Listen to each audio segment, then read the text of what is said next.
আলমারিতে শাড়িগুলো পরে পরে বোর হচ্ছে, তাই ভাবলাম এক এক দিন এক একটা শাড়ি বের করে get ready with me shoot করি।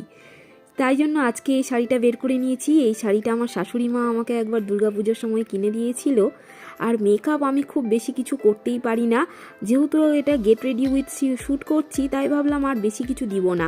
প্রাইমার আর লাগাইনি, প্রথমে একটু অ্যালোভেরা জেল দিয়ে দিয়েছি। অ্যালোভেরা জেল লাগানোর পরে ফাউন্ডেশন দিয়ে দিলাম, আর একটু চোখে কাজল আর ঠোঁটে লিপস্টিক। এই হলো আজকের সামান্য মেকআপ। আর আমি তো আই মেকআপ একদম করতেই পারি না, আই শ্যাডো এইসব আমি লাগাতেই পারি না। আর কদিন আগেই এই গলার এই সেটটা আমি কিনেছিলাম, তোমাদেরকে ভিডিওতে দেখিয়েওছিলাম, তোমরা দেখেছো। তো সেটাই ভাবলাম আজকে শাড়ির সাথে পরি। তো কেমন হলো আজকের সাজটা অবশ্যই কমেন্টে লিখে জানিও। সিম্পলের মধ্যে রেডি হলাম, বেশি কিছু করিনি, শুধু কাজল, লিপস্টিক আর ফাউন্ডেশন এই তিনটে দিয়ে আজকের সাজটা হয়েছে। চলো আবার দেখা হবে নেক্সট শর্টে। আজকের মতো টাটা।